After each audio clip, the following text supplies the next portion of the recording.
I want to take a brief moment to talk a little bit about what Startup Grind is before we dive in. I had someone that came up to me recently and they were asking me, why are you doing this? What is this for? And I put a couple notes down here, so forgive me for reading this off of the script, but I wanted to make sure that I covered all the points that I had outlined here. So I want to share with you how we're going to be advancing Oklahoma City's entrepreneurial ecosystem. What I love about Oklahoma City is that we have this nose to the grindstone culture. But despite that we are almost hardworking to a fault, we're at the same time a very tribal culture.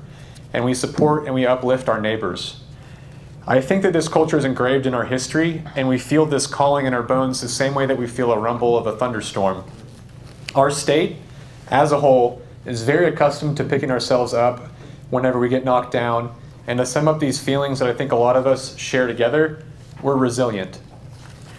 And to talk a little bit more about our ecosystem, Oklahoma City, we offer a lot of co-working spaces, accelerators, investors, teachers, and entrepreneurial leaders that help to continue cultivate these resources and other resources.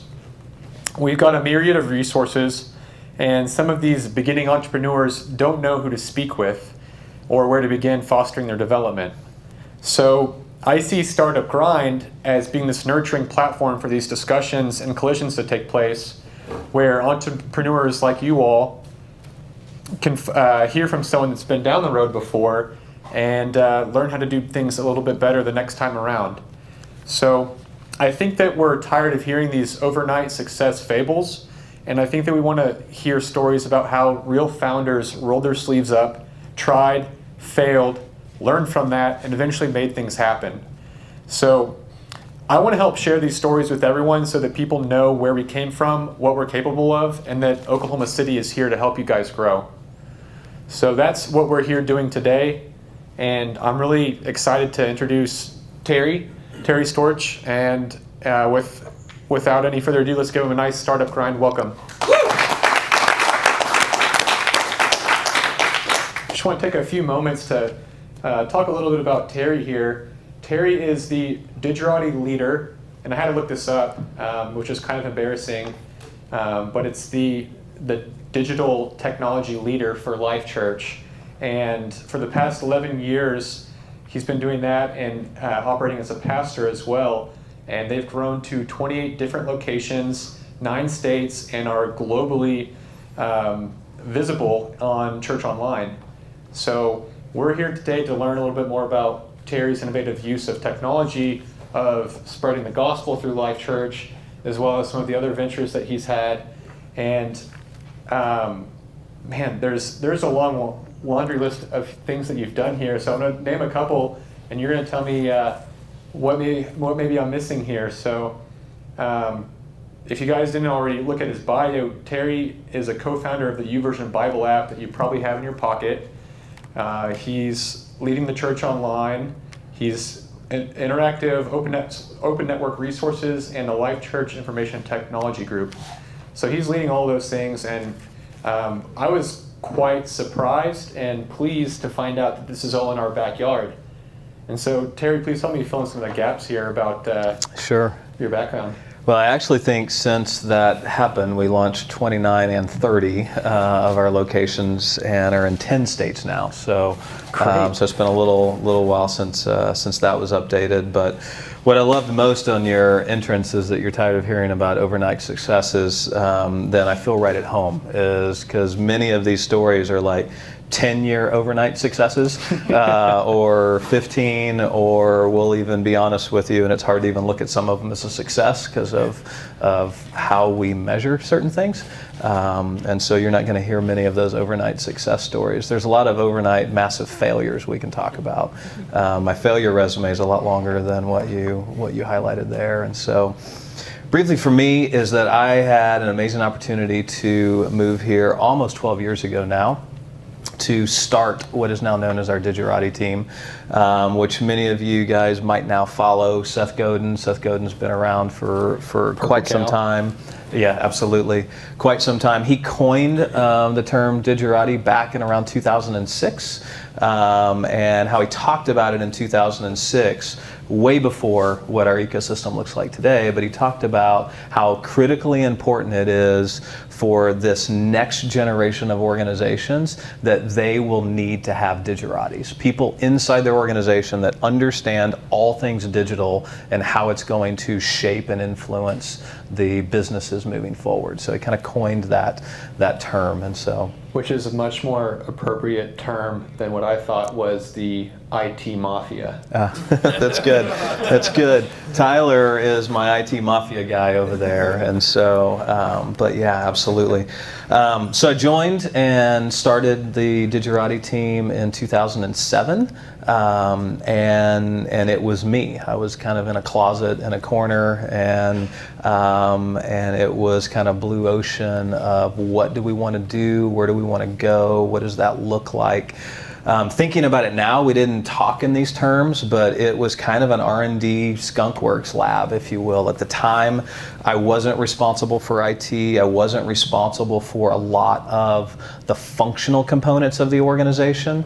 And that was really strategically important, is because we didn't want what we now call kind of the operational vortex, the vortex just to run what the organization is, to consume the energy of producing new. And so I was kind of isolated and concealed from all of the operational areas of the organization to kind of create this incubator to start new things. And so that was a really important component at the beginning. So you think that isolation helped you focus? Completely. And so my leader and boss still at the time are dear friends, and he's an entrepreneur as well, Bobby Grunwald. What he knew, and he wanted to protect me from the organization, because the organization was growing. I joined the organization from a much larger church that had kind of paved the way ahead of where Life.Church was, and he knew that I had a lot to offer, lots of areas. But instinctively, he knew that if I wasn't protected from that, then I would end up starting to solve all of these other problems, and it would pull me away from what my key, role of what we were going to measure success as.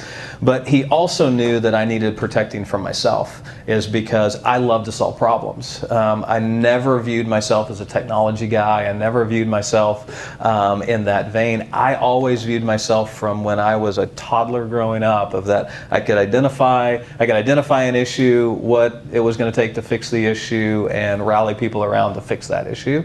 That's just kind of been ingrained in me. So part of it was also to protect me from myself, and so kind of create that. So focus, and not only for myself, but kind of to protect me from the organization. So you talk about kind of being forged through these types of experiences and scenarios. Tell us a little bit more about your background. I know some entrepreneurs have been forged by fire, and others have had some of an education of it.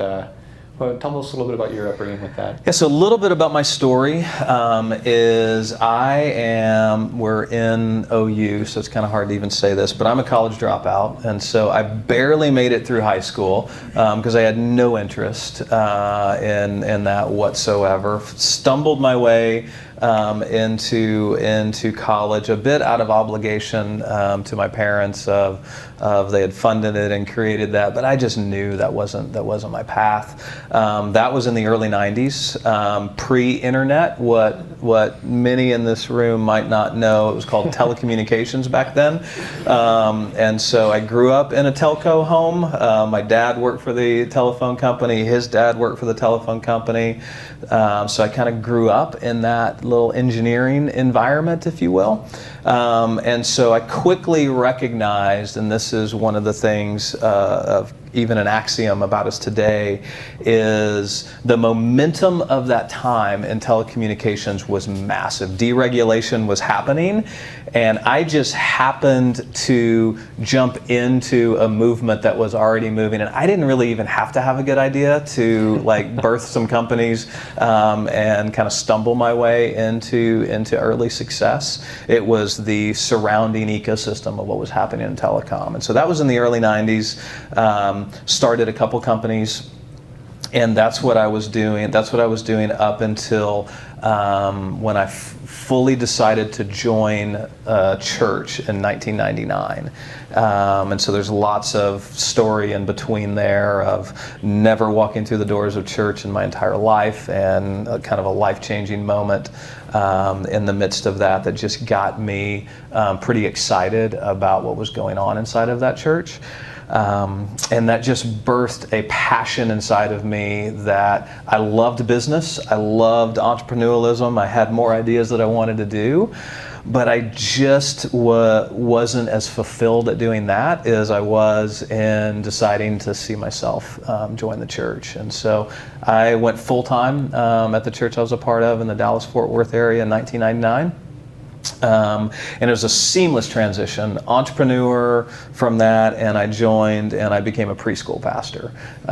So that's normally gets a laugh because there is no pathway for that. But here's what that looked like for me is that, and kind of the story along those lines is that in an element of when you know that in a business idea or whatever it is that you just know that's what you're supposed to do, so many elements in my life have been just jumping after things that I know that just require me to be full into it, to just dive and not have all of the answers.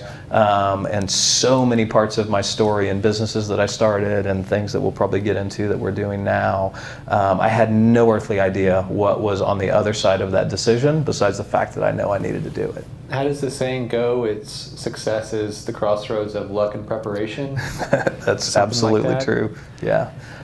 So that's a little bit of kind of my entrepreneurialism background, all in telecom. And then when I went to be a part of that, to that church, ironically, I kind of birthed two companies while I was there out of that church. Came out of seeing a need, seeing a challenge. So that was in 1999. There wasn't really... What type of companies were those?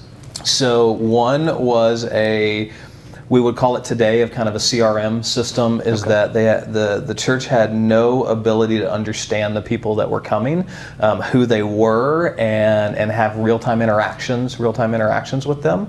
And so what we decided to do, we had large events, and what we walk up today and we can check in certain events and we can use barcodes. None of that existed back then. But we had thousands of children that were coming to different events and to our weekend, and I just saw that process flow of how we were getting kids in their rooms and the security side to make sure that only the parents were picking up their kids, and it's a pretty important thing. We built a piece of software, a kind of a custom internal built software to manage that process of checking in, coming in, giving the last four digits of your phone number, pulling up instantaneously that person with a picture on it and printing off a barcode for their kids. I've seen some of that in production today and in practice, and I didn't really think about it. I don't have kids, but seeing that now, it's, there's a lot of social engineering going on and stuff like that, and those certainly sound like they come quite in handy for 2009 or 1999, especially 2018. So that was a problem that was isolated that we saw. I rallied around volunteers. I had Mary Kay, the big cosmetic. I had one of the senior engineers for Mary Kay that was serving for us. Timberland McLean, which is a huge advertising agency in Dallas. Their senior Oracle database guy was a preschool volunteer. And I remember, I don't play golf anymore, but I took them out to play golf, and I was just like describing the challenge that we had. I was like, there just has to be another way. So we had a whiteboard, we whiteboarded it out, and you were kind of teasing about the line of business that you're in with Access database. And so we threw together a prototype. I don't use Access, for the record. It wasn't his company. So we threw together a super quick prototype with an Access database, a quick GUI front end, and deployed it live into an event that had about 1,500 kids that were needing to be checked in within about a 30-minute time frame. And deployed that, and we failed on some very significant levels right off. The one thing that you'll learn is that this event was in the summertime, check-in was outside, and we were using thermal printers to print the barcodes. And we did not have the wherewithal to recognize that the way that thermal printers worked is via heat. And if it's really hot outside, it doesn't have the transition between cool and hot to actually print the barcode tag. So the technology that we built worked. The thermal printers broke down, so we had to relocate where our check-in was.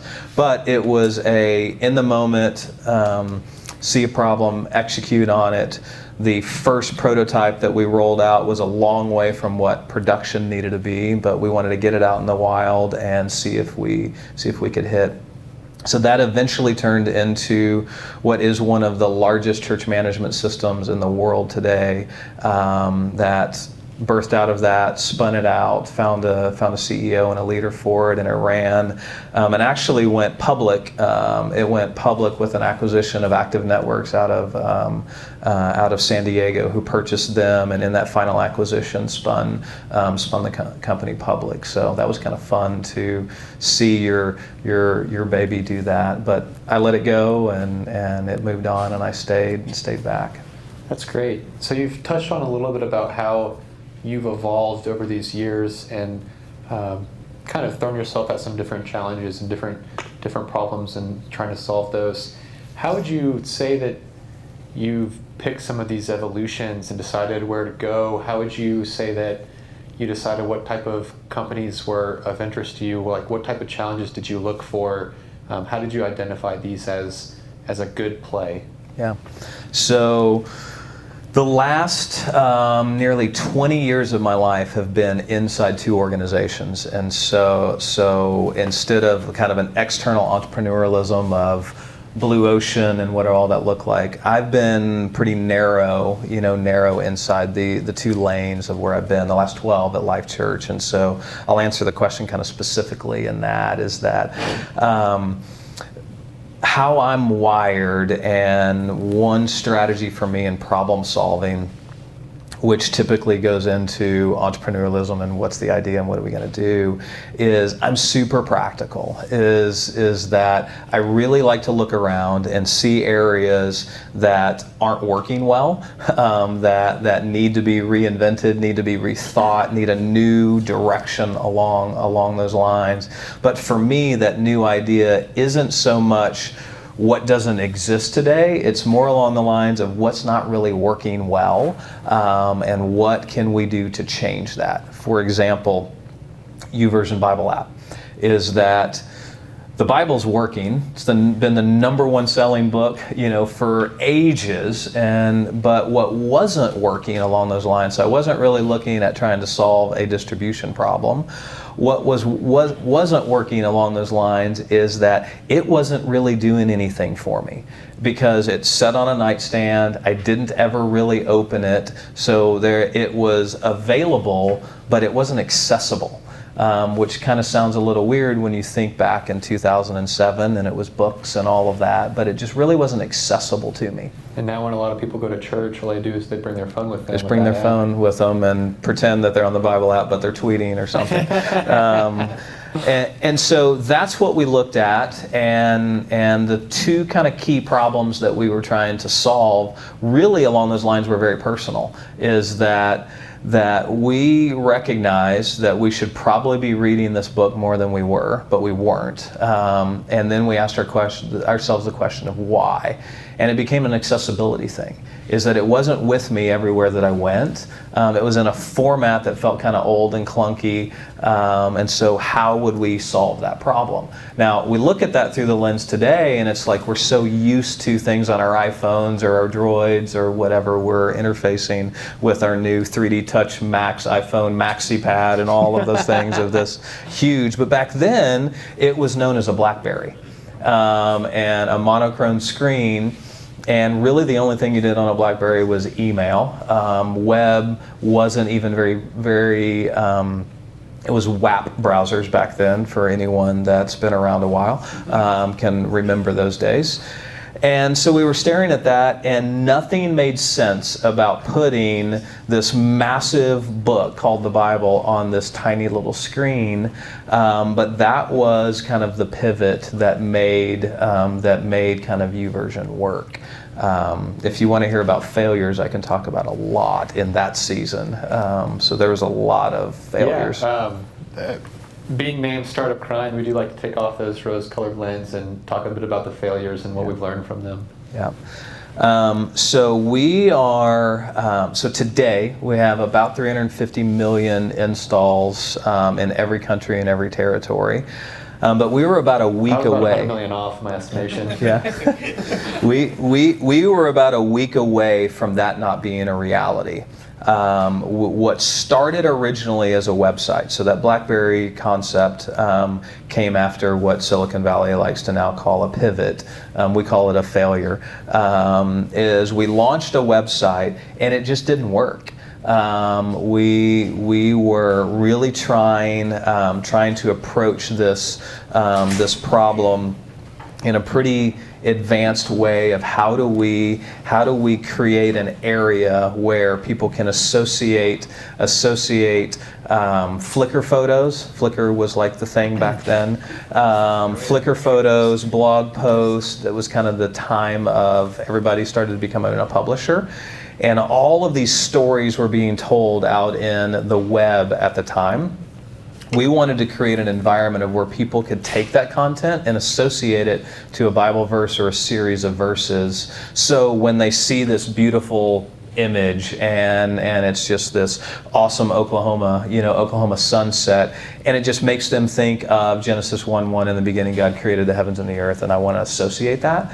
We just thought people would find that interesting and they would do that.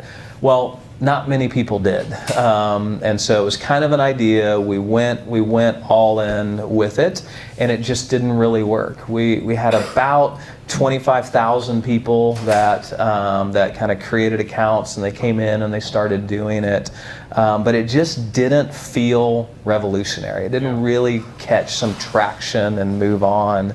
And the biggest part is that back in what we were really trying to solve was, can we create something that we're going to engage with?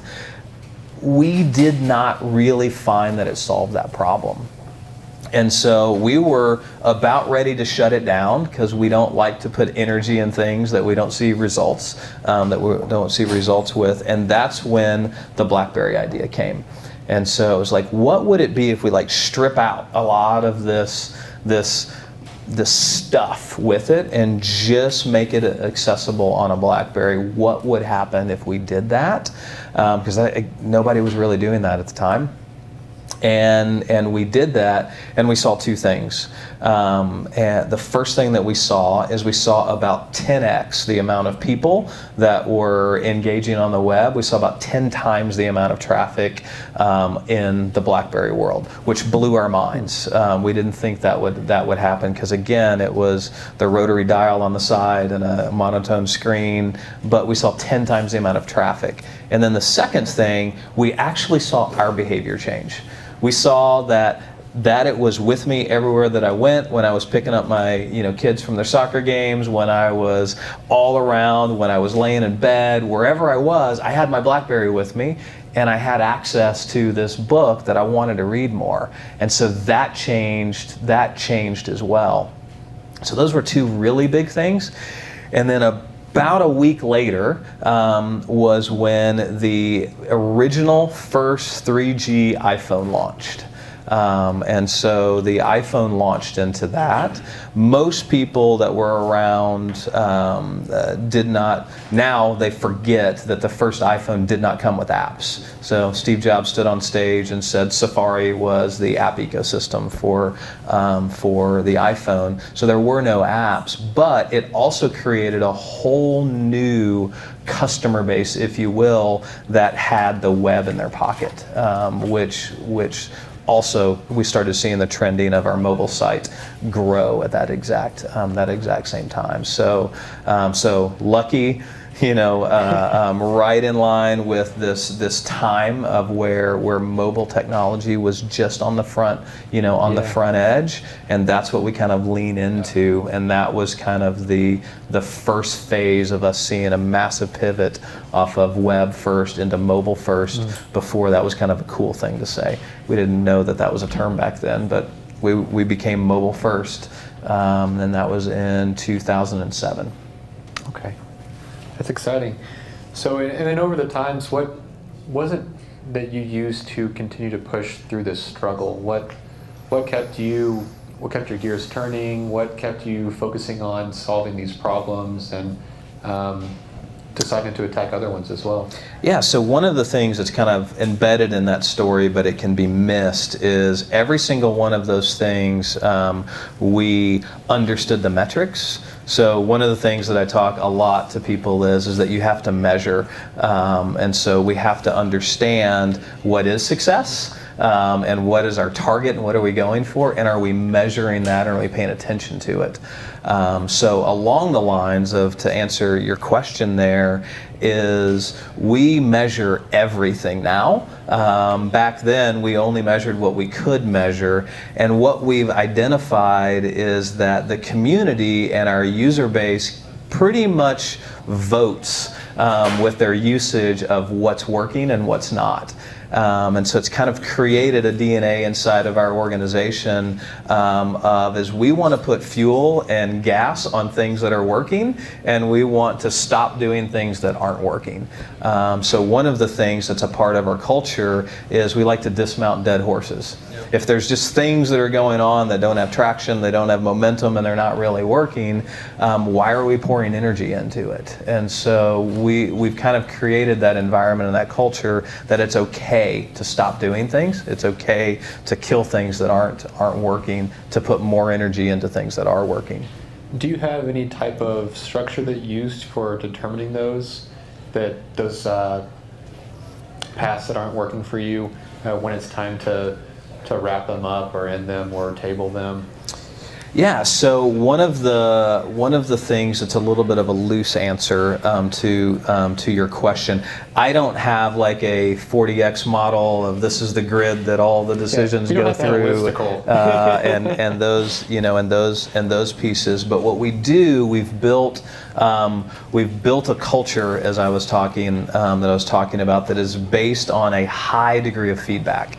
And so if you enter our organization anywhere, what you're going to quickly pick up is that it is an organization of feedback. That can be positive, but that can also be critical feedback that has no problem discussing areas that don't have growth or don't have growth that we've seen in certain areas, and lean into those and ask all of the questions of why, what's working here, what's not going, and building out all of our leaders and actually even all of our teams to create that healthy opportunity to embrace a feedback culture that not only can receive it, but also is given permission to lean into it and ask about certain things. And so for us is that a lot of that's visualized. You walk through our offices, you're going to see like dashboards all over the place, metrics all over the place inside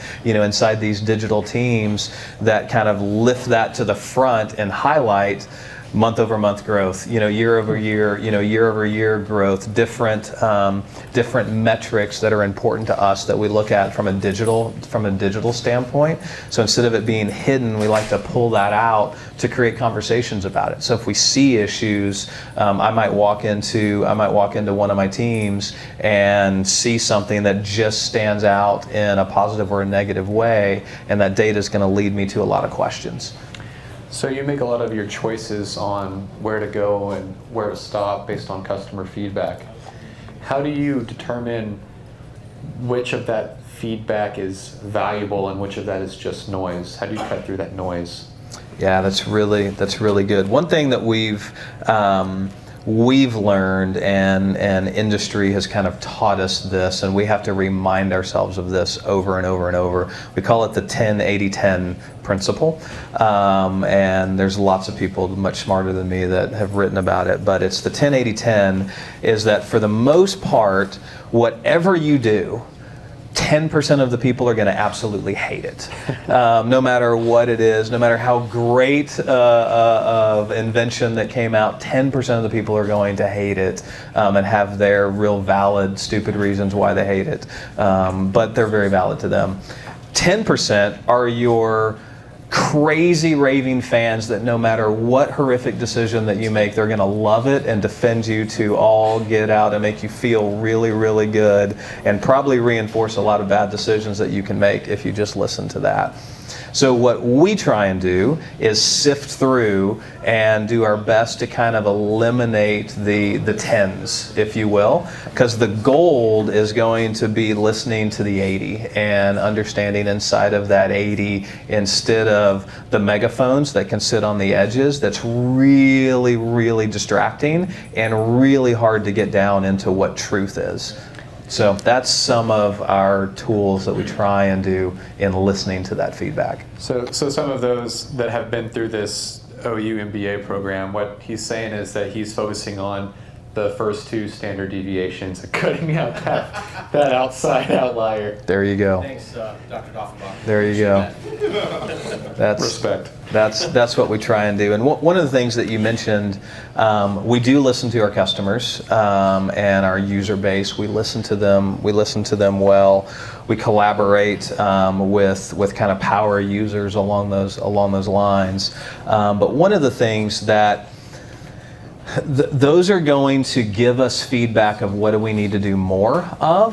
But I and our teams kind of fall a little bit more in line, and I might step on some toes here because it's not always the most popular, but vision and direction of where we're going, we don't outsource that to our community. And it's a little bit more of the Steve Jobs philosophy from that. Is that we inherently own that vision of what it is and have a pretty good true north of where that's going.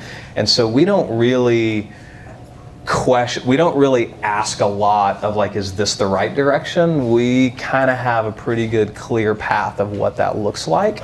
And then what we try and do is get that out into whatever those avenues would be. If that's in one of the 4 apps that we do, we'll get that out, and then we'll hone it and tweak it. And that's where kind of that customer feedback and those feedback loops is more along the lines of where did we miss some of the nuancing? What are the pieces that maybe didn't make MVP intentionally that we held back? To what is the community saying of, man, I wish it did X. It's validating of we were going to do X, but it just didn't make MVP, and that community is validating some of those pieces that made version 2 or version 3 that just didn't launch on the first go round. That's great. I love hearing that. I know a lot of people struggle with trying to figure out a way to kind of cast their own vision, but it sounds like you figured out a great way to maintain a strong vision internally and letting the customers kind of round out the edges a little bit.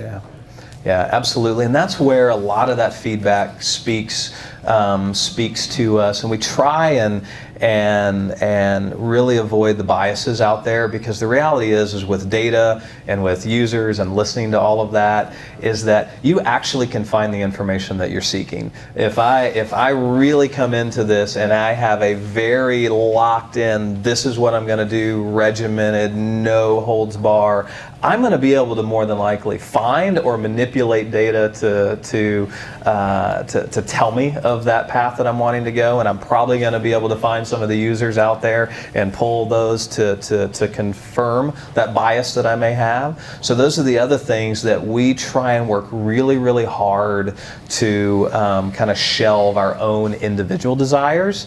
It's one of our axioms. We've got some Digerati axioms that kind of drive everything that we do. None of them are in order except the first one.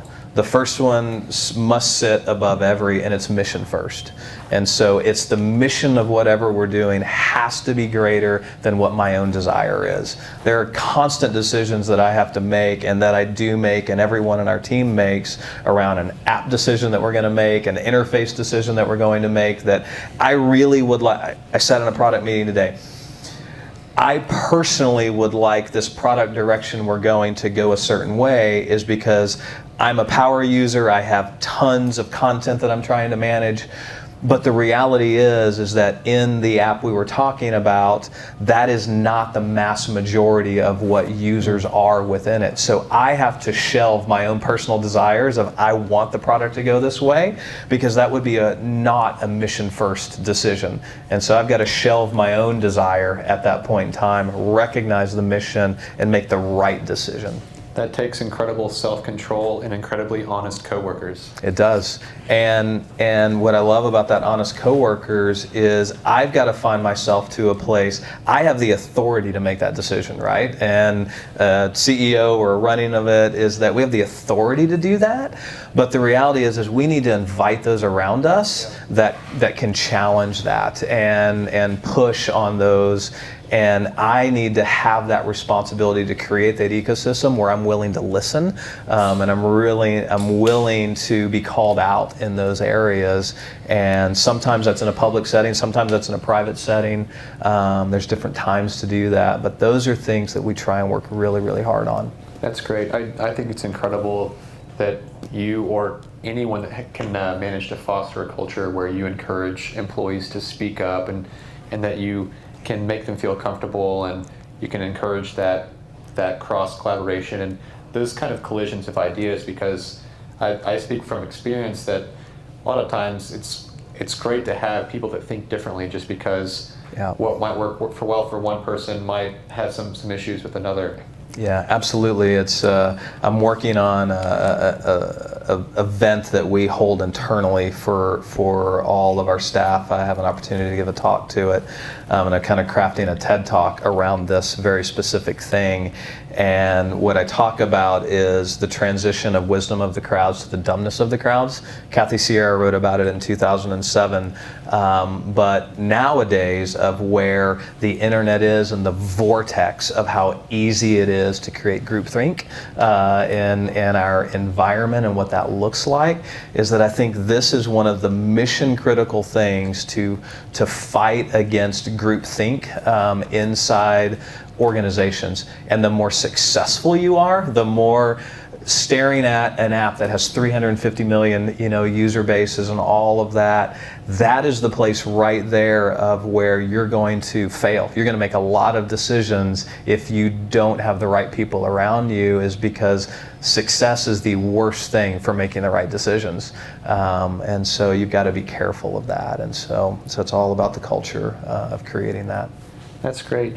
So I want to take the next 10 minutes here to talk a little bit about where you see Oklahoma City's entrepreneurial scene, local entrepreneurs around the area. How can they get involved? How can they grow? What can they learn from these mistakes? What do you see here? What are the kind of driving factors of growing a business here in Oklahoma City?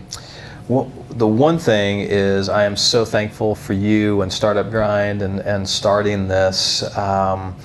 Is coming here in 2007, and there was nothing.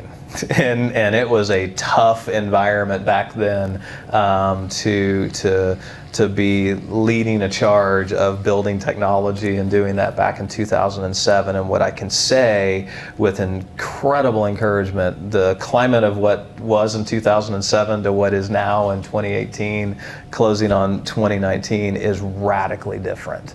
And so I think that's just big props to what our city has been investing in, and the movement that different companies are taking. So I love to see the momentum there.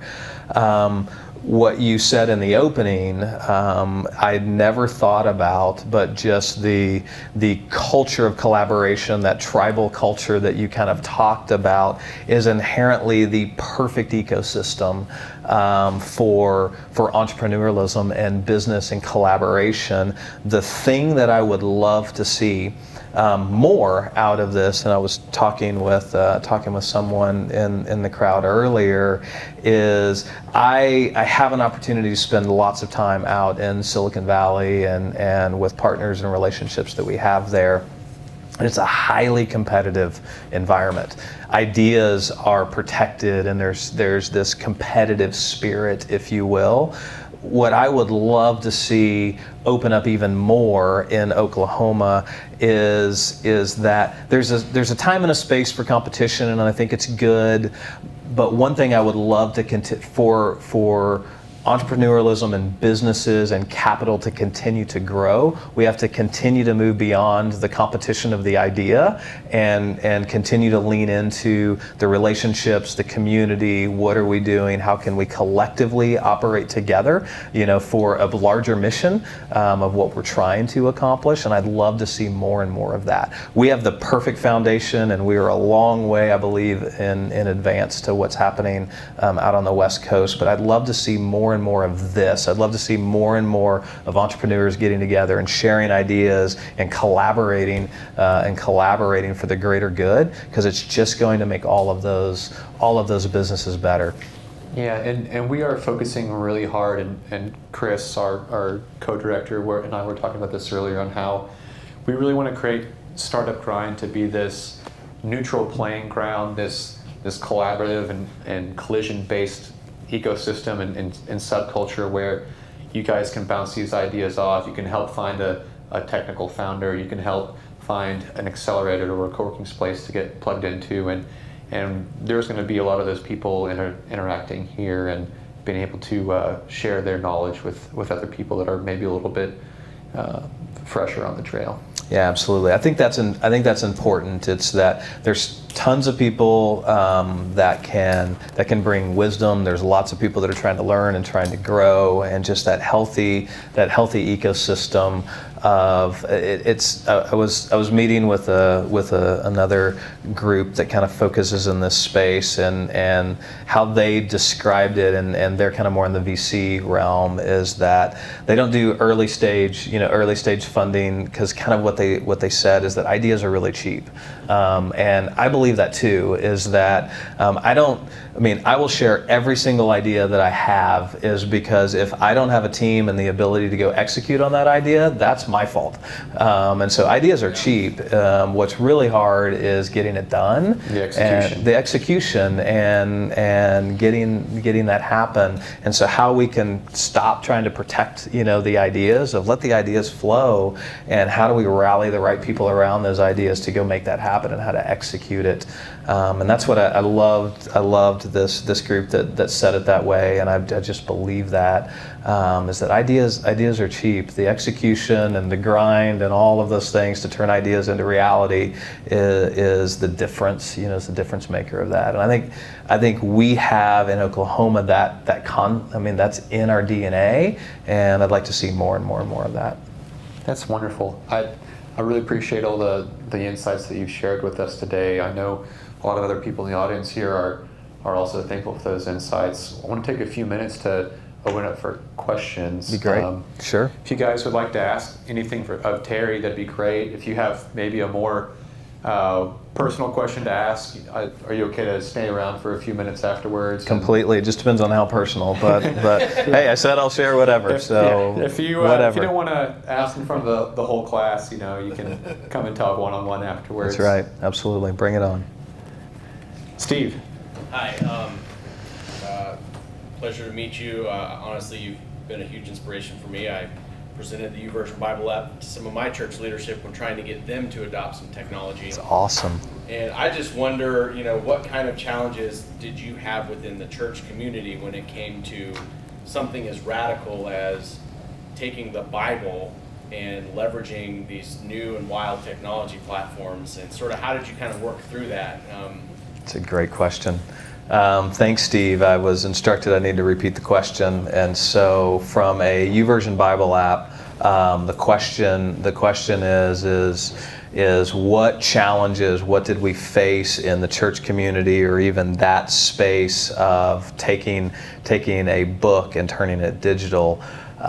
We could be here a long time to talk about the challenges there. I'll start with a massive failure on our part, but I actually think entrepreneurs will appreciate this, is that I am so thankful that I did not know the challenges and the grind that was going to be required to accomplish what we did, because I don't know that we would have had the fortitude to say yes.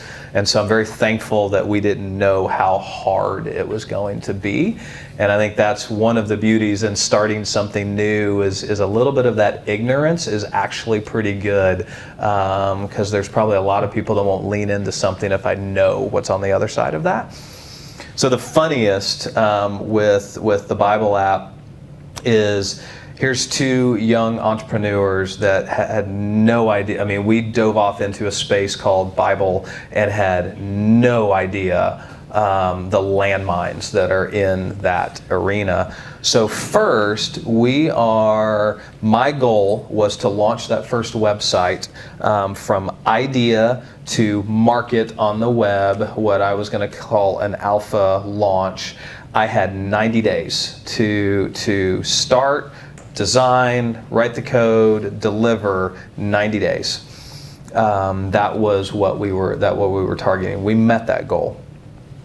About 45 days in, as we're starting to ingest Bibles into the system, one of my contractors, all it was two contractors based in the US. One was in Dallas, one was in Atlanta, and then I had a front-end engineer that was in India. That's what my team was to launch this. One of them asked me, is that, do you have permission to use these Bibles? And I was like, what do you mean? He was like, well, they're copywritten. Do we have permission? What copyright are we going to put at the bottom?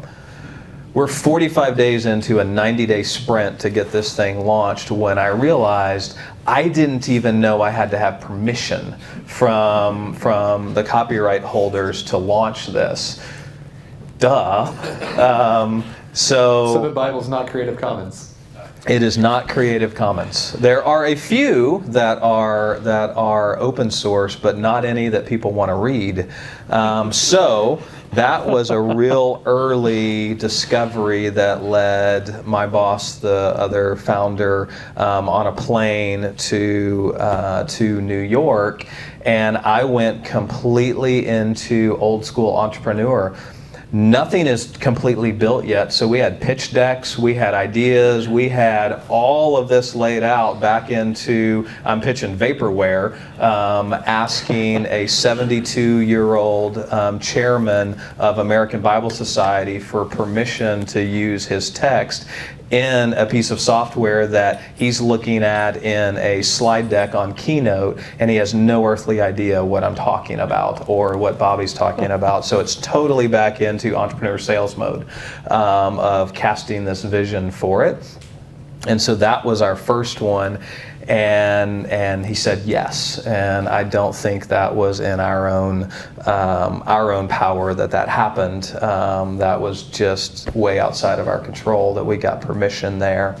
And so that was the first one.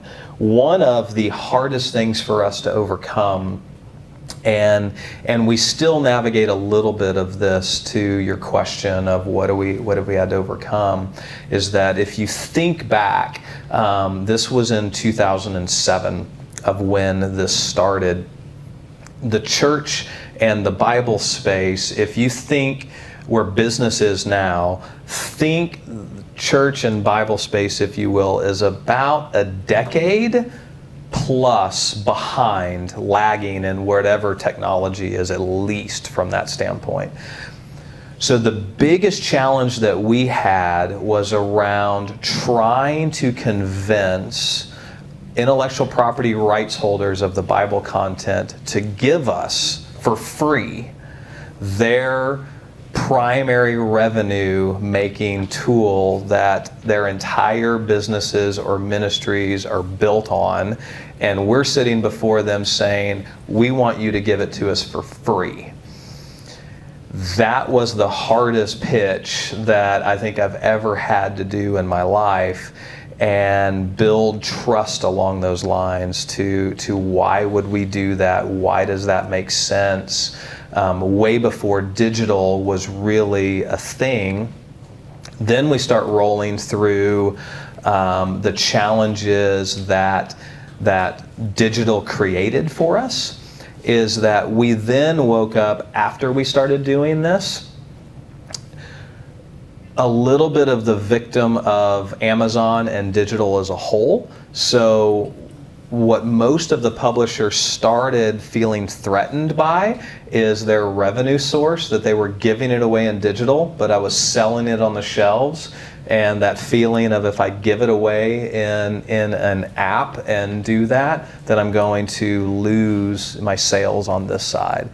And that was one of the hardest things for us to figure out, how to create a value proposition for our intellectual property rights holders.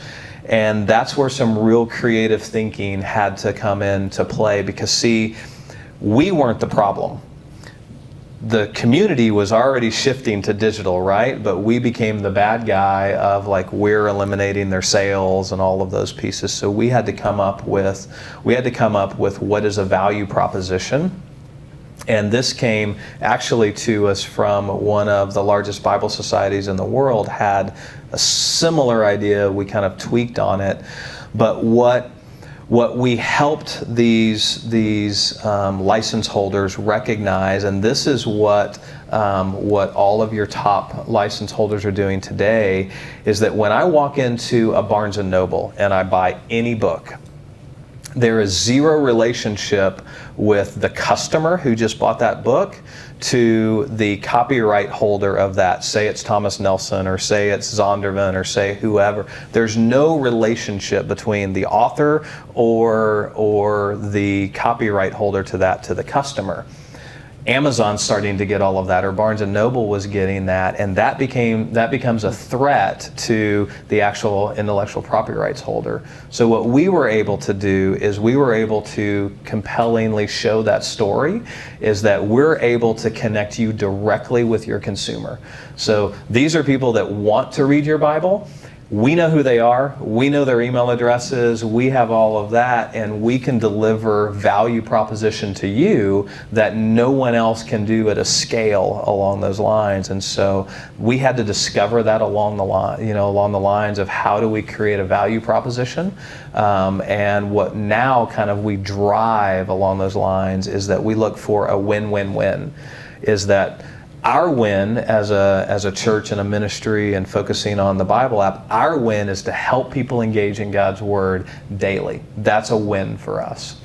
A win for our users is we want to make that win a pleasurable, delightful, wonderful experience of doing something. That's got to be a win. And then we need to create a win for the copyright holder, because if they decide not to have their text on it, then everything else breaks. So those are some of the big, significant hurdles that we have had to overcome along the way. Like a three-legged stool. Absolutely. And it is actually the worst business model you could ever do, is to build a piece of technology that is 100% dependent on intellectual property that you don't own. And so that is not what I recommend any entrepreneur go out and try and solve that. It's not a great business model. But if you do, talk to Terry about it. It probably needs to be the Bible. Brett? Question for you about the new app you guys launched, the Bible Lens. Yes. If you could share with us kind of the lessons learned from the YouVersion launch to things that were rolled into the Lens app. Lens, yep. How were you able to kind of progress through that? Absolutely. So the question was, is Bible Lens. It is our third app out of the YouVersion ecosystem that we launched, that on Android launched a week ago, on iOS it launched about a month ago. And it is a photo taking application that allows you to take pictures or connect your camera roll to it, and we will look at that photo that you upload to it, and we will do all sorts of great computer vision technology, and we will create a verse image. So we will find the best Bible verse and put it on that photo for you in a way that you can share into your social media. So that's what Bible Lens. That's what Bible Lens is. How did that come about? What was going on that spawned that? Going back into some of our earlier things is momentum, what's working, what's happening out in the space. We all can quickly recognize that the internet is blowing up with videos and photos. Those are the two fastest growing areas online today, and photography with what's happening with Instagram and photos and Facebook and beyond is exploding. So we look at those things, not only our internal trends, we look at where is momentum happening beyond that, and that's something that we saw that also correlated to the most popular feature inside, well, that's not true, the fastest growing and most momentum feature inside the Bible app is someone sharing verse images from the Bible app. We see about 500,000, almost 600,000 verse images every single day shared out of the Bible app into a social media space. So that's what we saw was happening, and that kind of led us into what can we help people that obviously they want to do this. How can we come alongside and help them do and bring fuel and intelligence to something that's already got some momentum around it? And along that lines, kind of the thought of the lens, if you will, is that we believe there are tons of people that are just kind of scratching the surface with Christianity or the Bible, but are kind of hesitant in that. And so one of the things that we looked at this is that we believe that if you connect your camera roll, to Bible Lens, we're going to help you see God in the midst of your life through your camera roll, because we believe He's there. We believe that He exists and He's omnipresent and all of that. And so those were the challenges that we were looking at of can we lean into that, and that's where Bible Lens came from.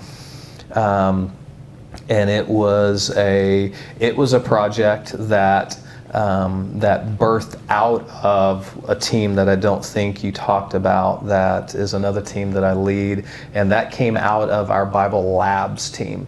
So I now have a dedicated, kind of isolated, almost back to the very beginning in 2007, create this isolated incubator. And so I've got an isolated team that just has the opportunity to come up with new, and it's narrowed around Bible. And so they're an R&D team that is where that idea birthed out of. And so it pivoted about 6 times. There was some tweaking and changing, but that idea birthed out of Labs. Labs moved that to kind of proof of concept. We built a prototype for it and really felt like we were onto something, and then that's where the partnership happened with our YouVersion product team, and the Labs team carried that to delivery. That's great. I think that really brings together full circle a lot of the tips that you mentioned earlier of being a very practical person, a very logical person, looking for the momentum, following through with that, throwing some gas and fire on that. I think that's a really great way to summarize that. Yeah, absolutely. I think we've got maybe time for one more question, and then if you want to come and talk with Terry afterwards, you're more than welcome to do so. Right here. Ethan? How do you structure your organization to foster that great culture and to inspire collaboration? Like technically, how do you organize? That's great. So the question is to foster collaboration and these ideas. How do you structure to make that happen? So real specifically for me, I'm responsible for 7 teams, and so I kind of lead at kind of an executive level, and I have 7 different teams, many of which we've talked about. And so the structure looks like is that each one of those teams has kind of a key leader that's responsible for cultivating those ideas, cultivating direction, cultivating where are we going, and managing execution and all of those pieces. And so that's kind of a structure along those lines, and there's directors and those pieces. But I think the heart of the question really is more about the culture in and of itself as opposed to the structure. Because there's other areas where the structure might look a little bit different, but there's a couple foundational things that accomplish what I think you're looking for. Number one goes back to something that we talked about, is a feedback culture. I came and spoke to a couple of my teams on a principle that exists.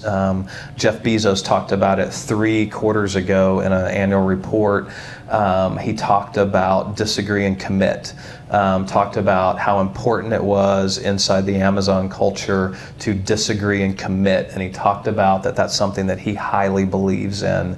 That is a culture that I think that you would find if you came and spent a day with us, is a culture that facilitates disagree and commit.